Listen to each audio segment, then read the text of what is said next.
Halos isang dosena ang sugatan ng tumagilid ang isang multicab matapos banggain ang kotse sa Cebu.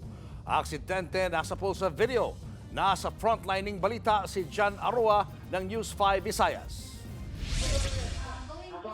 Sa kuha ng CCTV na ito, makikita ang isang multicab na biglang tumagilid.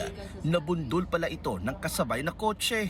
Nangyari yan sa Marcelo Fernan Bridge sa Lapu-Lapu City. Nasa 11 ang sugatan, kabilang ang 4 na batang pasahero ng multicab. Isang 60 anyos na babae ang nabalian ng balikat. Agad na aresto ang driver ng kotse. May iniwasan daw pala itong motorsiklo. Ginamit niya yung manubela niya kasi tatamaan niya yung nakamotorsiklo sa unahan niya. Pero nung kumabig siya, hindi niya namalayan na yung multicab is nasa gilid niya pala. Tinamaan niya na pala. Mahaharap sa mga kaukulang kaso ang driver. Sa Ormoc City, Leyte, bumulagta ang lalaking yan sa kalsada matapos sumemplang sa motorsiklo. Wala siyang suot na helmet kaya napuruhan siya sa ulo. Sinubukan pa siyang i-revive ng mga rescuer pero wala na itong buhay.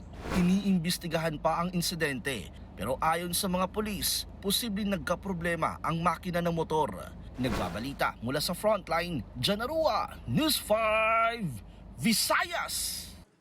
Mga kapatid, Julius Babaw po. Para sa komprehensibo at makabuluhang balitaan at talakayan, mag-follow at mag-subscribe na sa social media pages ng News 5.